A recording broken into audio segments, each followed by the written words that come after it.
এই যে আজকে কোন রাত জানি, 31st নাইট না, 31 না, আজকে 31 ডিসেম্বর, 31 নাইট, 31st নাইট যেটাই বলেন। এই যে আজকে মহান নেকামল হবে বাংলাদেশে, অনেক আতশবাজি থেকে শুরু করে কত কিছু, কি পরিমাণ পাখির যে ক্ষতি করবে। নিজেরা তো ভালো থাকতে পারে না, এখন পাখিদেরও ভালো রাখবে না। হাজার হাজার পাখি মেরে ফেলে এক রাতে, শুধুমাত্র আতশবাজি, বোমাবাজি এগুলোর দ্বারা। আজকের রাতে, এক রাতে যেই পরিমাণ পাপ হবে, এর জন্য যদি আগামীকাল সকাল হওয়ার আগে আল্লাহ গজব দিয়ে আমাদের সবাইকে মেরে ফেলে, মোটেও বেইনসাফি হবে না, 100% হাতের কামাই হবে শুধু এক এক রাতে। বাঙালি এই 31 ডিসেম্বর রাতে, 14 ফেব্রুয়ারি দিনে, আরো বিভিন্ন কিছু দিন আছে, এগুলোর মধ্যে এক এক দিনে এই পরিমাণ নিকৃষ্ট কাজ করে। আল্লাহর বড় দয়া, বড় মায়া যে এরপর আল্লাহ আমাদেরকে বাকি রেখে, ওই যে বিকাল বেলা যে তারা আড্ডা মারে, একজন আরেকজনের সাথে দেখা হলে ভাবি ও ভাবি, এই যে ভাবি ভাবি বলে যে আলাপটা করে, এখানে মোটামুটি স্বামী সম্পর্কে ছোটখাটো একটা ব্রিফিং দিয়ে বলে, খবরদার এটা কিন্তু কারো কাছে বইলো না, আমার স্বামীর ব্যাপার যেহেতু, এটা গোপন, এটা সিক্রেট রাখো। দেখা যাবে সে আবার আরো 10 জনকে বলে, আরে এটা কিন্তু আমাকে খুব বিশ্বাস করে বলেছে, তুমি বলবা না। এভাবে দেখা যায় মুহূর্তের মধ্যে এটা ভাইরাল হতে মোটো আর বাকি থাকে না। যে কোনো ক্ষেত্রে নিষিদ্ধ জিনিসের প্রতি মানুষের ভেতরে একটু বেশি আগ্রহ থাকে। আল্লাহ তাআলা যা কিছু নিষেধ করে দিয়েছেন, দেখবেন এগুলো করতে একটু বেশি মজা লাগে। হাদিসের মধ্যেও আছে, জান্নাতকে ঢেকে দেওয়া হয়েছে কষ্টকর জিনিসের দ্বারা, আর জাহান্নামকে আবৃত করে দেওয়া হয়েছে মানুষের আকাঙ্ক্ষিত, মানুষের চাহিদাকৃত বস্তুর দ্বারা।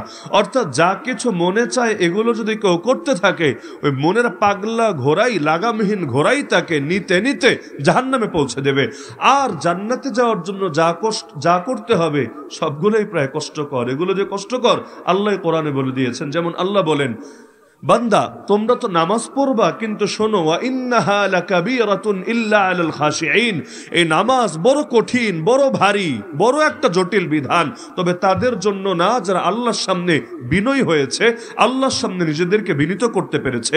আল্লাহ নামাজের কথা বলি, আল্লাহ আবার বলে দিচ্ছে নামাজটা কঠিন, সহজ না, তবে যার দিলে আল্লাহ আছে, আল্লাহর সামনে যে নিজেকে ছোট করেছে, আল্লাযীনা ইয়াযুন্নুনা আন্নাহুম মুলাকু রাব্বিহিম, যার দিলের মধ্যে বিশ্বাস আছে একদিন তাকে রবের সামনে দাঁড়াতে হবে, ওয়া আন্নাহুম ইলাইহি রাজিউন, একদিন রবের কাছে ফিরে যাবে, তার জন্য নামাজ বড় মজার। কিন্তু তারা ছাড়া অন্যদের জন্য নামাজটা কোনো সহজ ব্যাপার না।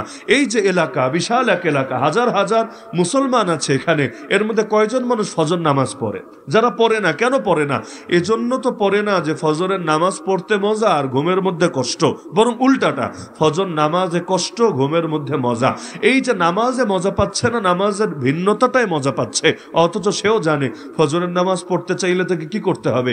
সে রাত ঘুমাতেই যায় রাত 2টায় 3টায়, ফজরের নামাজ কিভাবে পড়বে? অ্যালার্মই তো লাগায় না, ফজরের নামাজ কিভাবে পড়বে? আরে দরকার তো ছিল, যদি আসলেই নামাজ পড়তে চাইতো, মোবাইলে 2টা 4টে অ্যালার্ম লাগিয়ে মোবাইলটা বালিশের পাশে না রেখে একটু দূরে রেখে দিলেই তো চলতো।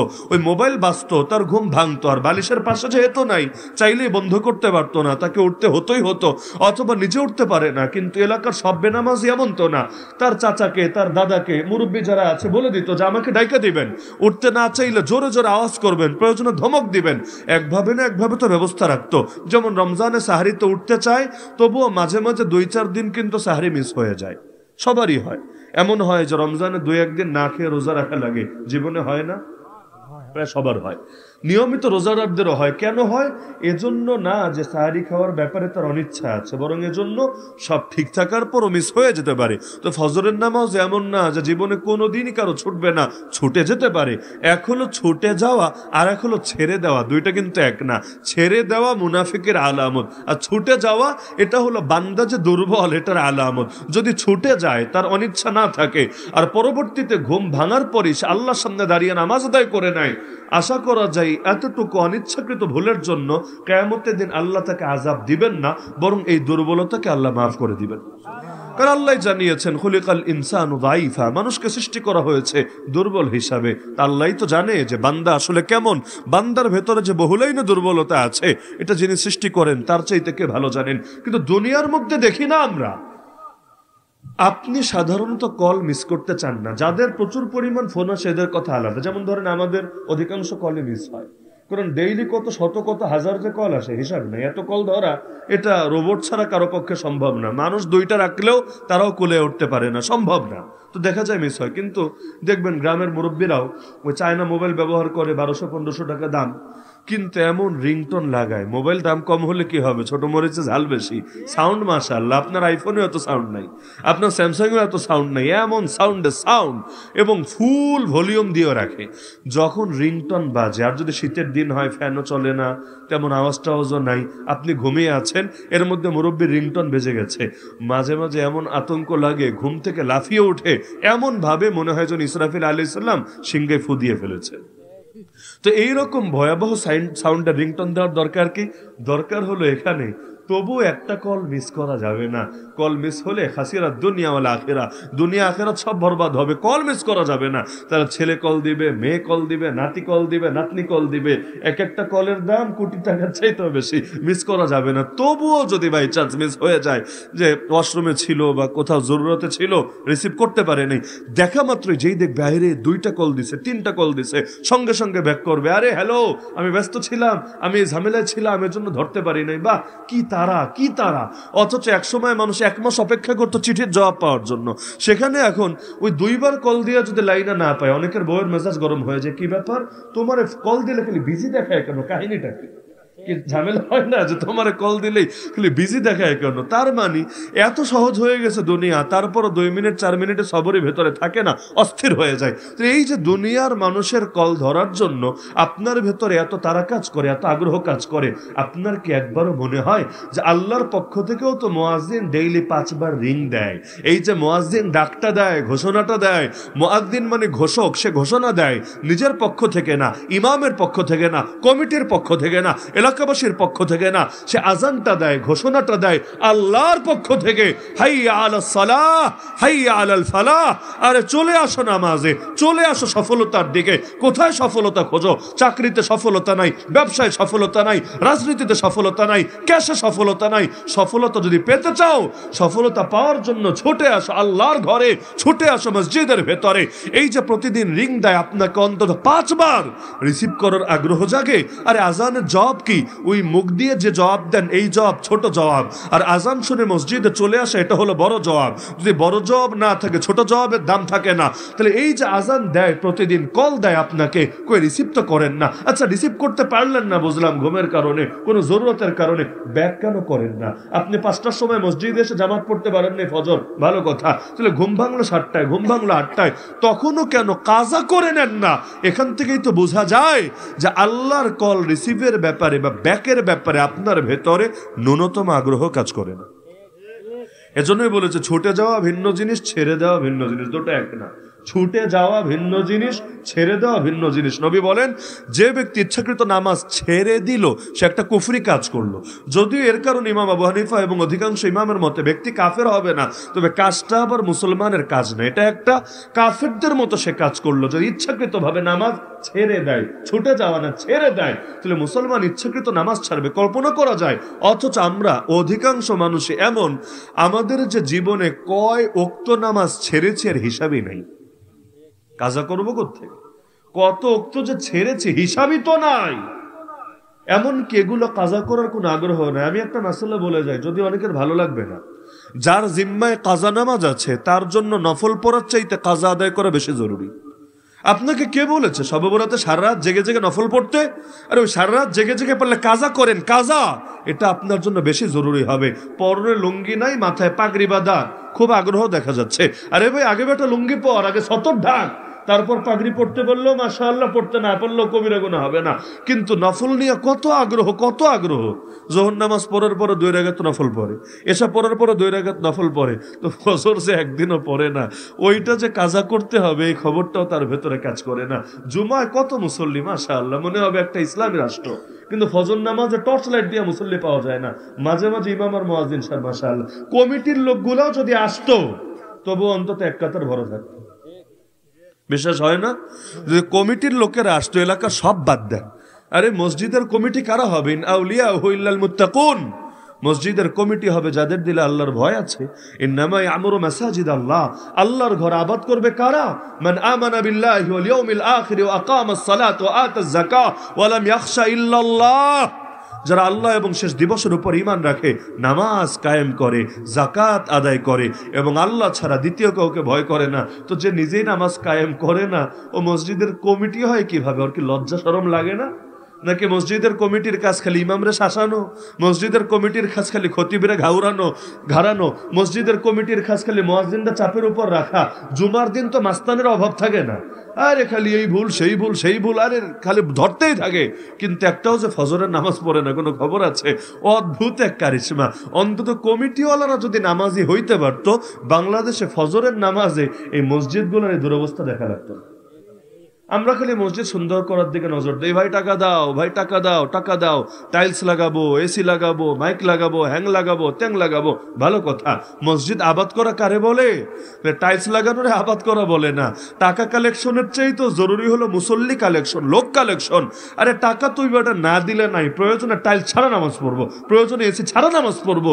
তো মুসল্লি না থাকলে কারে নিয়ে নামাজ পড়বো? আগে তো মুসল্লি লাগবে, মূল হলো মুসল্লি। নবীর জামানায় টাইলসও ছিল না, ফ্লোরও ছিল না, ছাদও ছিল না, বৃষ্টি হলে পানি পড়তো।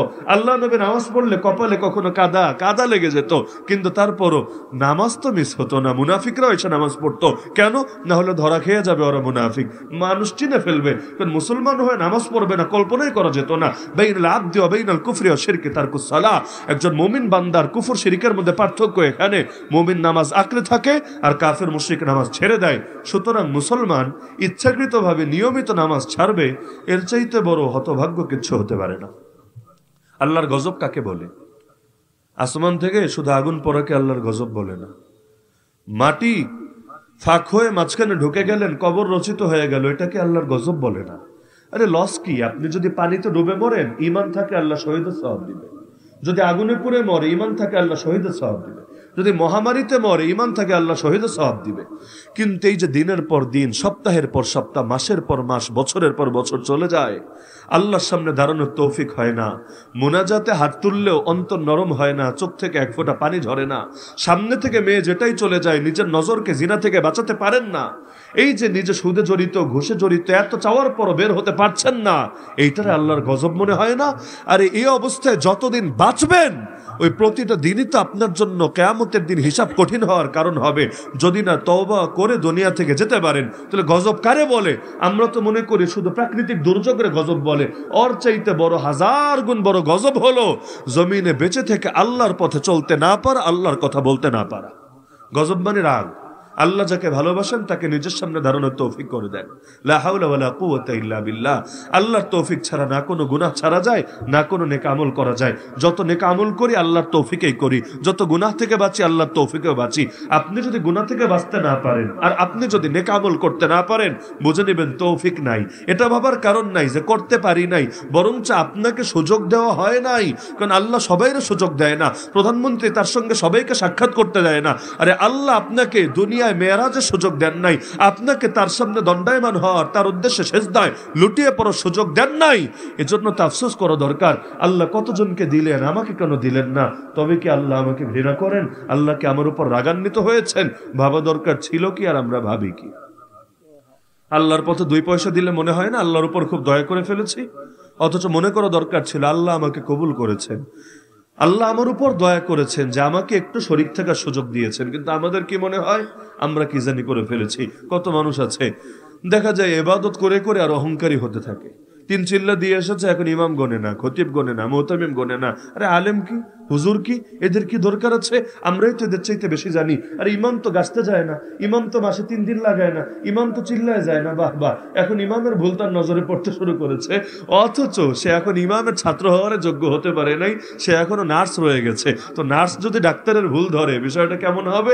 নার্স তুমি ভাই 5 বছর নার্সিং সেবা দিল, নার্সই থাকবা, ডাক্তার তো হবা না। তো তুমি দিনের কিছু মেহনত করেছো, তো কি হয়েছে? তাই বলে নবীর ওয়ারিসের চাইতে বড় হয়ে গেল? কেউ তাহাজ্জুদ পড়ে যদি এমন হয় যে এখন তার চোখে তারই জামানা শ্রেষ্ঠ ওলি মনে হতে থাকে, আর বাকি সবাই মোটামুটি জাহান্নামী টাইপের মনে হতে থাকে, তাহলে মনে করতে হবে যে আল্লাহ তাআলারে ভালোবাসে না, বরং চরে ছাড় দিয়ে রেখেছে। আল্লাহ কাউকে দেয় ভালোবেসে, কাউকে দেয় ছাড় হিসাবে।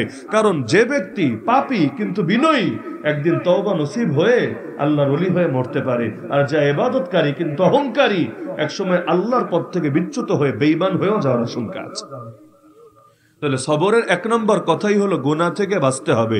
যদিও গুনাহ করা মজা, গুনাহ ছাড়া কষ্টের।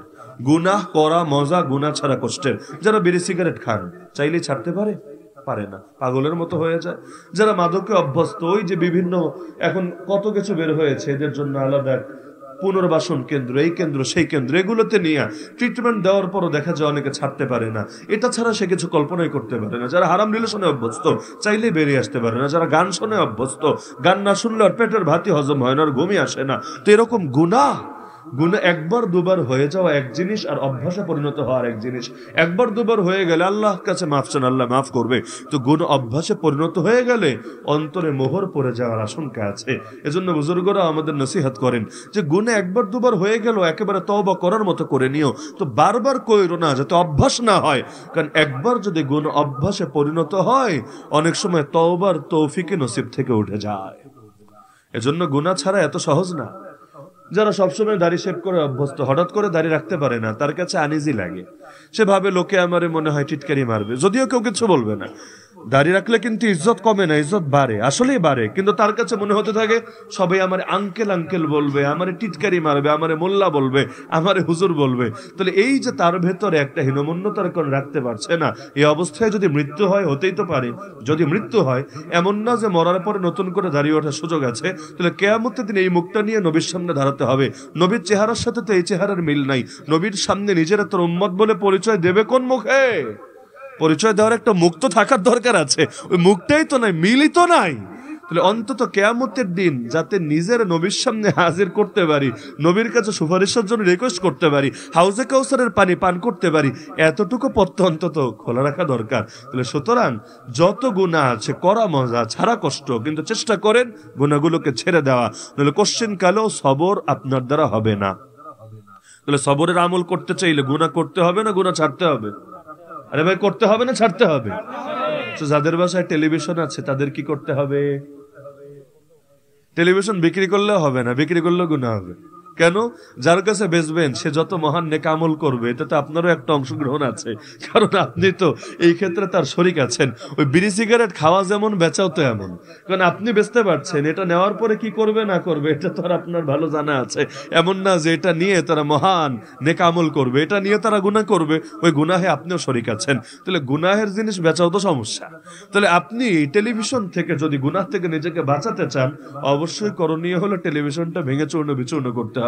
এই ব্যাখ্যা দিয়ে লাভ নেই হুজুর বয়ান দেখবো, এই ব্যাখ্যা দিয়ে লাভ নাই হুজুর এটার মধ্যে ভালো কিছু দেখবো। হ্যাঁ, ওটা যদি স্মার্ট টিভি হয় এবং সেখানে বাস্তবেই যদি সে ভালো কিছু দেখে, ফলো করে, এখন তো অনেক টিভি আছে, ইন্টারনেট চলে, এবং ওই মোবাইলে যেমন ইউটিউবে ঢুকে অশোনা যায়, তেলে অশোনা যায়, এগুলোই শোনে, তাহলে ঠিক আছে, পূর্ণ কন্ট্রোলের সাথে শুনতে পারলে আলহামদুলিল্লাহ। তো যদি এমন হয় যে আপনি ওয়াজি দেখেন কিন্তু আপনার বাচ্চা ওইটা দেখে আর আপনার বই ওইটা দেখে, অবস্থা যদি এরকম হয়, তাহলে এই ওয়াজ শোনার জন্য এটা রাখা জায়েজ হবে না, এটাকে ভেঙে চূর্ণ বিচূর্ণ করে দিতে হবে। চেষ্টা করবেন গুনাহের দরজাই বন্ধ করে দেওয়া, কারণ আমরা দুর্বল তো। গুনাহের দরজা দিয়ে ঢুকবেন আর গুনাহ করবেন না, এটা আমাদের দ্বারা সম্ভব না। যুবক ভাইদেরকে বলি, আল্লাহর ওয়াস্তে বিছানা যাওয়ার সময় মোবাইল নিয়ে যাবেন না। ইনশাআল্লাহ জান্নাতে যাওয়া সহজ হবে, কিয়ামতের দিন হিসাবটা সহজ হবে। এই এক মোবাইলই অনেকের জান্নাতের দরজা বন্ধ করে ছাড়বে, এক মোবাইল। অন্তত বিছানায় যাওয়ার আগে মোবাইলটা নেওয়া থেকে যদি নিজেকে বাঁচাতে পারেন, যতই প্রয়োজন মনে হোক, যে একটা মেসেজ আসে কিনা, হোয়াটসঅ্যাপে একটা বার্তা আসে কিনা, একটু নোটিফিকেশন চেক দেওয়া লাগে কিনা, না কিচ্ছু দরকার নাই। যে রাত্রে উঠে ঘড়ি দেখবো, আরে ঘড়ি দেখার জন্য প্রয়োজনে ঘড়ি একটা কিনে লাগায় দেন, যেই ঘড়ি রাতে অন্ধকারেও দেখা যায়, লাগায় দেন, তবু নিয়েন না। স্বাস্থ্যগত ক্ষতিও আছে, ওইটা বাদই দিলাম, কিন্তু আপনার ইমানই হুমকির মুখে পড়বে। দেখবেন ঢুকেছেন 2 মিনিট শুধু মেসেজ চেক দিতে, কোন ফাঁকে 2 ঘন্টা চলে গেছে আপনার খবরই নেই। তাহলে সুতরাং বিছানায় পর্যাপ্ত ঘুমের চাপ না আসলে যায়েন না। অলস মস্তিষ্ক শয়তানের কারখানা, আড্ডাখানা। ওই বিছানায় ঘুমের চাপ নেই, তাও গিয়ে বসে আছেন, কি হবে? বৈশা বৈশা শুয়ে শুয়ে তো আল্লাহর জিকির আজকার করবেন না, ওইটা করতে পারলে আলহামদুলিল্লাহ, কিন্তু ওইটা তো আর হয় না। তাহলে কি করবেন? আগডুম বাগডুম ঘোরারডুম চিন্তা করতে থাকবেন, ওই চিন্তার ভেতর দিয়ে অসহসা আসবে, বিভিন্ন গুনাহের খেয়াল আসতে থাকবে। তাহলে অতিরিক্ত আগে যাওয়ার দরকার কি? ঘুমের চাপ দিয়ে বিছানায় যান, মোবাইলটা নিয়ে যায় না, মোবাইলটা দূরে রেখে যান, ইনশাআল্লাহ দেখবেন জান্নাতে যাওয়াটা সহজ হবে। কারো যদি বাথরুমেও মোবাইল ব্যবহারের অভ্যাস থাকে, এই মহান অভ্যাস এই যুগে অনেকের আছে, স্বাভাবিক ব্যাপার। মানে বাথরুমে এখন তো অনেকে বাথরুমে এসিও লাগায়, দেখেন নাই? বাথরুমে এসিও লাগায়, কারণ বাথরুমে যাতে লম্বা থেকে লম্বা টাইম সেখানে সময় কাটানো যায়। এই বাথরুমে প্রয়োজনের বেশি সময় যদি কেউ থাকে, দিনকে দিন ওর ভেতরেও খারাপ দোষ ঢুকতে থাকবেই থাকবে। বাথরুমের ব্যাপারে অনেক সতর্কতা আছে। যেমন আল্লাহ রাসূল বলেছেন যে যেই জায়গা গোসলের জায়গা সেখানে পেশাব করবা না, না হলে ধীরে ধীরে ওয়াসওয়াসা আসবে দিলে। কারণ যেখানে গোসল করবেন ওই জায়গায় যদি পেশাব করে, এখন পুকুরে নেমে তো অনেকেই করে, কিবা করার আছে। তো এখন যেইখানে আপনার পানিগুলো আবদ্ধ থাকে এখানে যদি আপনি পেশাব করেন, যে আলাদা পেশাবের জায়গা নাই, তাহলে কি হবে, ধীরে ধীরে ভেতরে ওয়াসওয়াসা আসবে। কেন, উপর থেকে যখন পানিগুলো পড়বে ওই কিছু কিছু ফোঁটা তো শরীরে আসবে, দুদিন পর ভেতরে ওয়াসওয়াসা আসবে, কিরে আমার কি শরীর পাক নাকি নাপাক, কারণ নাপাক লাগলো কিনা শরীরে। অনেকে ওয়াসওয়াসার রোগী হয়ে যায়, দেখবেন উজু করতে নামলে 10 মিনিটে উজু শেষ হয় না, ওর মনে হয় একটু মনে হয় বাকি রয়ে গেছে, 2 বার 3 বার 10 বার 20 বার ধোয়ার পরও ওর ক্লিয়ার হয় না, উজু করতে নামলে মোটামুটি গোসল হয়ে যায়। এই ওয়াসওয়াসা যদি একবার কাউরে ধরে, সর্বনাশ সর্বনাশ। ইমানের ব্যাপারে ওয়াসওয়াসা ঢোকে, অনেকে নামাজের ব্যাপারে ওয়াসওয়াসা ঢোকে। সারাদিন ঠিক নামাজে দাঁড়ালেই মনে হয় একটু বের হয়ে গেছে, একটু বের হয়ে গেছে, পরে নামাজে পড়তে পারে না। এই ওয়াসওয়াসার রোগ থেকে বাঁচাটাও বড় জরুরি জিনিস। তো বলছিলাম যে গুনাহ তো করব না, গুনাহের দরজায় ইনশাআল্লাহ খোলা রাখবো না। কারো যদি স্মার্টফোন ডাকলে সমস্যা হয়, বাদ দেন। ওই জরুরি কাজ যদি থাকে, প্রয়োজন ল্যাপটপ একটা কিনে ওই ডাইনিং স্পেসে বসায় রাখেন, যেখানে টিপলে সবাই দেখে, মানে ফ্যামিলির সবার নজরে থাকে। অথবা সিসি ক্যামেরাটা পেছনে আছে ওই রকম জায়গায় যে এটা বাপে অথবা অন্য লোকেরা জেনে ফেলবে, ওইটা ওই কম্পিউটার দিয়ে সেরে ফেলেন, আলাদা স্মার্টফোন রাখেনি না। কারণ আপনার কোন জায়গায় দুর্বলতা এটা আপনি ভালো জানেন, এটা আমি জানি না, আপনি ভালো জানেন। যার যেখানে দুর্বলতার জায়গায় বন্ধ করেন, ইনশাআল্লাহ অন্তত কিয়ামতের হিসাব নিকাশটা সহজ হবে, অন্তত জাহান্নাম থেকে দূরে থেকে জান্নাতে যাওয়াটা সহজ হবে। তো 1 নম্বর সবর, গুনাহ থেকে বাঁচতে হবেই হবে। রাজি আছেন তো ইনশাআল্লাহ? এই যে আজকে কোন রাত জানি, 31st নাইট না, 31 না, আজকে 31 ডিসেম্বর, 31 নাইট 31st নাইট যেটাই বলেন। এই যে আজকে মহান নেকামল হবে বাংলাদেশে, অনেক আতশবাজি থেকে শুরু করে কত কিছু, কি পরিমাণ পাখির যে ক্ষতি করবে। নিজেরা তো ভালো থাকতে পারে না, এখন পাখিদেরও ভালো রাখবে না। হাজার হাজার পাখি মেরে ফেলে এক রাতে, শুধুমাত্র আতশবাজি বোমাবাজি এগুলোর দ্বারা। আজকের রাতে এক রাতে যেই পরিমাণ পাপ হবে, এর জন্য যদি আগামীকাল সকাল হওয়ার আগে আল্লাহ গজব দিয়ে আমাদের সবাইকে মেরে ফেলে, মোটেও বেইনসাফি হবে না, 100% হাতের কামাই হবে শুধু এক এক রাতে। এই বাঙালি এই 31 ডিসেম্বর রাতে, 14 ফেব্রুয়ারি দিনে, আরো বিভিন্ন কিছু দিন আছে, এগুলোর মধ্যে এক এক দিনে এই পরিমাণ নিকৃষ্ট কাজ করে। আল্লাহর বড় দয়া, বড় মায়া যে এরপর আল্লাহ আমাদেরকে বাকি রেখেছেন। নাহলে এই এক এক দিনের আযাবে যদি আমাদেরকে দেওয়া হতো জাতিগতভাবে, দুনিয়া আমাদের নাম নিশানাও বাকি থাকার কথা না। অতীতে এক এক কবিরা গুনাহের কারণে এক এক জাতি শেষ, আর আমরা সব কবিরা গুনাহ করার পর এখনো বেঁচে আছি। যশোরে পত্রিকায় দেখলাম, যশোরে 12টা ছেলে যারা স্টুডেন্ট, এখন ওদের এইডস হয়েছে। এইডস কেন এইডস হয়েছে? 12 জনের 12 জনই সমকামী। এই 12টা ছেলে, যদি এগুলো মেইন স্ট্রিম মিডিয়া অত হাইলাইটে আনে না, প্রথম আলো, ডেইলি স্টারে কোনো রিপোর্ট আছে? আরো যত মূল টিভি আছে এগুলোতে এগুলো নিয়ে কোনো সংবাদ আছে? নাই। কেন? ওরা ব্যস্ত থাকবে রাসেলস ভাইপার নিয়ে, ওরা ব্যস্ত থাকবে এরকম হাবিজাবি বিভিন্ন হাইপ ক্রিয়েট করা নিয়ে। কেন? কারণ ওইগুলারে যদি সামনে আনতে পারে এতে ওদের লাভ আছে। রাসেলস ভাইপার নিয়ে এখন কিন্তু কোনো আলোচনা নাই, কোনো টেলিভিশনে, কোনো পত্রপত্রিকায়। কেন? বড় ভাইপার যখন বিদায় হয়েছে, ছোট ভাইপারকে লোকে এমনি ভুলে গেছে। ওই বড় ভাইপারগুলো ছোট ভাইপারগুলোকে জিন্দা রাখে নিজেদের দোষগুলোকে আড়ালে রাখার জন্য। কিন্তু এইডস নিয়ে দেখবেন ওরা এখন কথা বলে না। কেন? কারণ এটা নিয়ে যদি কথা বলে লোকে আর সমকামী হবে না, ভয় পাবে। কারণ আখিরাতে লোকে অতটা ভয় পায় না যতটা ভয় পায় দুনিয়া বিপদে পতিত হওয়াকে। তো এখন যদি এভাবে ভয় পাওয়া যায়, ওদের শয়তানি আর ভণ্ডামি এজেন্ডা তো দেশে বাস্তবায়িত হবে না। এজন্য এই খবরগুলোকে মাটি চাপা দিয়ে রাখবে। আর এগুলো করলে কি সুবিধা, কি উপকার, এই রকম নিউজ দিয়ে দিয়ে মানুষকে এদিকে আগ্রহী করতে থাকবে। এজন্য দেখেন না, শিক্ষা সিলেবাসে পর্যন্ত শরীফ থেকে শরীফার গল্প ঢুকিয়ে ছেড়েছে। অথচ ট্রান্সজেন্ডারিজম এতটা ভয়ানক, যারাই ট্রান্সজেন্ডার হয়েছে সকলের কমন হলো শারীরিক জটিলতায় এমন ভুগেছে, অধিকাংশের অকাল মৃত্যু বা সুইসাইড হয়েছে। অকাল মৃত্যু মানে ইসলামে অকাল মৃত্যু বলতে কিচ্ছু নেই, ওরা যেটারে বলে আর কি। অর্থাৎ ওর ভালোই লাগে না, কয়েকদিন পর ডিপ্রেশনে পড়ে সুইসাইড করেছে। কিন্তু এই খবরগুলো কিন্তু ওরা বলে না। কেন? এগুলো বললে ওদের এজেন্ডা বাস্তবায়িত হবে না। তো জালেমরা করে এই কাজটা, ওরা প্রেম প্রীতির ফজিলত দেখায়, কিন্তু এই প্রেমগুলোর কারণে দেশের মধ্যে কি পরিমাণ ক্ষতি হচ্ছে। এই যে সাংসারিক ভাবে দাম্পত্য জীবনে আগের চাইতে প্রচুর পরিমাণ এখন হতাশা, এখন নিরাশা দেখা যাচ্ছে। স্বামী স্ত্রীর মধ্যে দূরত্ব বাড়ছে, পরকীয়া বাড়ছে, অবৈধ গর্ভপাতের সংখ্যা বাড়ছে এবং জিনা যে এত বাড়া বেড়েছে, আল্লাহ হেফাজত করুন, আল্লাহ হেফাজত করুন। এই কারণে আমাদের উপর গজব আসার আমরা উপযুক্ত হয়ে গিয়েছি। এই যে পদে পদে এত সমস্যা, এমনকি ডাস্টবিনে পর্যন্ত বাচ্চা পাওয়া যায়, ড্রেনে পর্যন্ত বাচ্চা পাওয়া যায়, এমনকি হতাশার কারণে কতজন সুইসাইড করে বেড়ায়, এই খবরগুলো ওরা দেখাবে না। ওরা দেখাবে কাছে আসার গল্প। তো কাছে আসার গল্পের পরের গল্প যে কতটা নিকৃষ্ট, কতটা বিভৎস, কতটা যন্ত্রণাদায়ক, এই খবর ওরা বলবে না। তো ভণ্ডের কাজ ভণ্ডামি করা, তো কে কি করলো না করলো এটা আমাদের দেখার বিষয় না। কিন্তু সবর যদি করতে চান তাহলে পাপ কাজ করা যাবে না, পাপ থেকে বাঁচতে হবে। আর পাপের বিপরীতটা মানে সওয়াবের কাজ, এটা করাও যেহেতু কষ্ট, সুতরাং ওই কাজটাও করতে হবে। বলতে পারেন সবরের প্রথম 2 ধাপ পূরণ হয়েছে এবং আল্লাহ নগদে প্রতিদান দিতে থাকবে। যেমন হাদিসে আছে, কেউ যদি নজরকে হেফাজত করে, নজর হেফাজত মানে কি, সামনে দিয়ে সুন্দরী মেয়ে হেঁটে যাচ্ছে, অথবা এমনি ইউটিউবে ওয়াজ শুনতে ঢুকেছে, সামনে বেরিয়ে একটা এসে নাচতে শুরু করে দিয়েছে, এখন তো এগুলোই চলে। আপনি তেলাওয়াত শুনতে, কেরাত শুনতে ঢুকবেন, দেখবেন আগে নাচ গান দেখিয়ে নিয়েছে আপনাকে, অ্যাড, বিজ্ঞাপন। তো এই যে দেখা যাচ্ছে যে আপনার সামনে খারাপ কিছু আসলো, নিজের নজরকে বাঁচালেন, একটু কষ্ট হয় না? স্বাভাবিক, একটু কষ্ট হয়। আল্লাহ নিজে বলেন হাদিসে কুদসি, আল্লাহ বলেন যে বান্দা যদি আল্লাহর ভয়ে এভাবে নিজের নজরকে নত রাখে, আবদালতুহু ঈমানান ইয়াজিদু হালাওয়াতাহু ফি কলবি, আমি তার দিলের হালতকে পরিবর্তন করে এমন ঈমান সৃষ্টি করে দেই যে ঈমানের মজা এবং মিষ্টতা সে অনুভব করতে পারে। তাহলে ঈমানের মজা পেতে চাইলে নজর হেফাজত করতে হবে।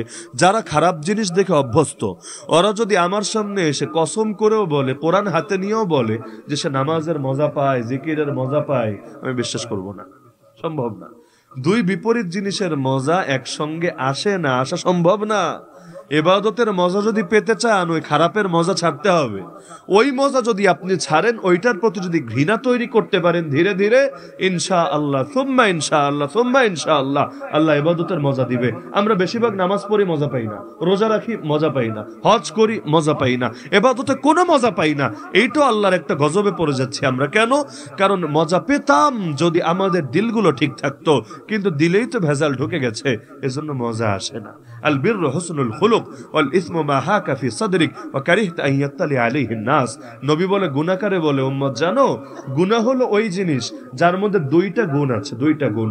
1 নম্বর গুণ হলো এটা নিয়ে অন্তরে খটকা কাজ করে, দ্বিধা কাজ করে। দেখবেন গুনাহের কাজগুলোই কিন্তু এমন, ভেতরে কেমন কেমন জানি লাগতে থাকে। আর 2 নম্বর হলো তুমি যেটার ব্যাপারে অপছন্দ করো মানুষ জেনে যাক, এইটাই গুনাহ।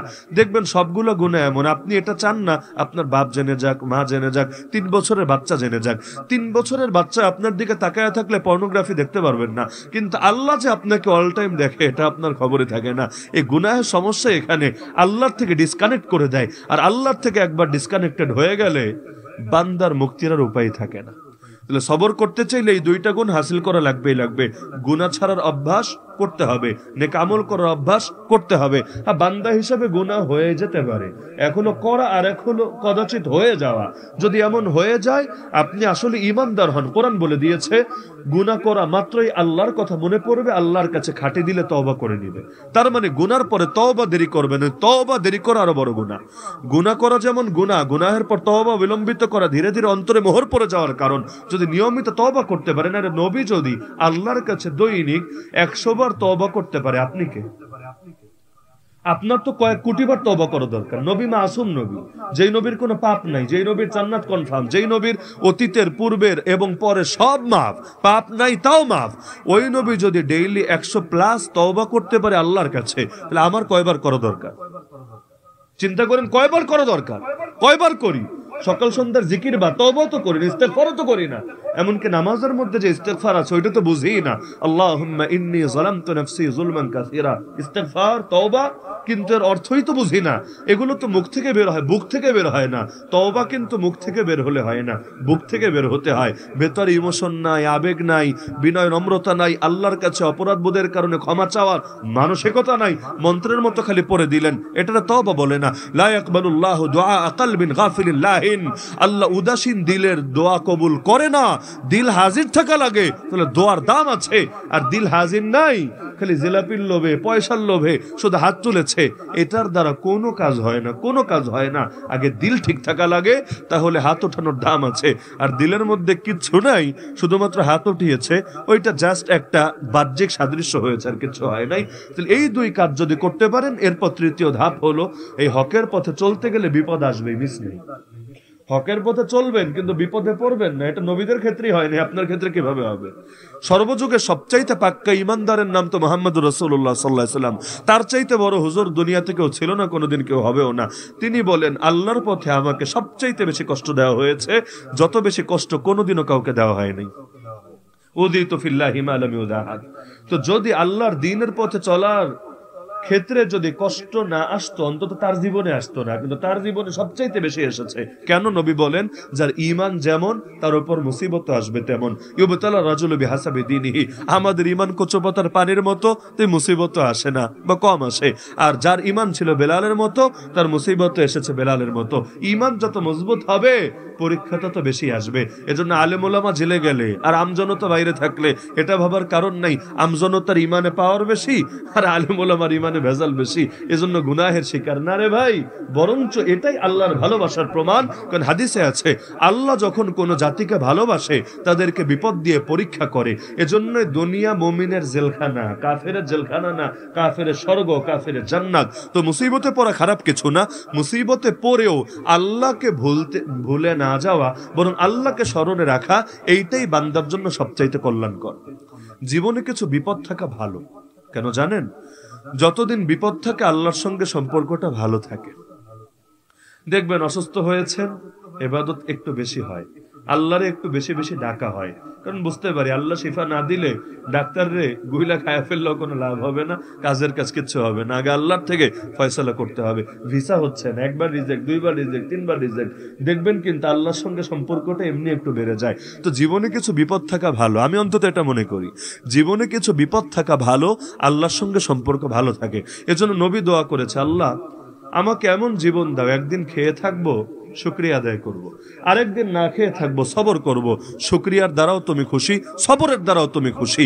তো এই জন্য কিছু বিপদ থাকলে আল্লাহর সঙ্গে বান্দার সম্পর্কটাও ভালো থাকবে ইনশাআল্লাহ। তো এই সবরের তিনটা প্রকার মনে থাকবে তো ইনশাআল্লাহ। তো এই হলো সবর। ইস্তাঈনু বিস-সাবরি ওয়াস-সালাহ। তোমরা সবরের মাধ্যমে এবং সালাতের মাধ্যমে আল্লাহ সাহায্য কামনা করো। তো যদি চাই জীবনে আল্লাহ সাহায্য আসুক, তাহলে সবরের গুণটা আঁকড়ে ধরতে হবেই হবে।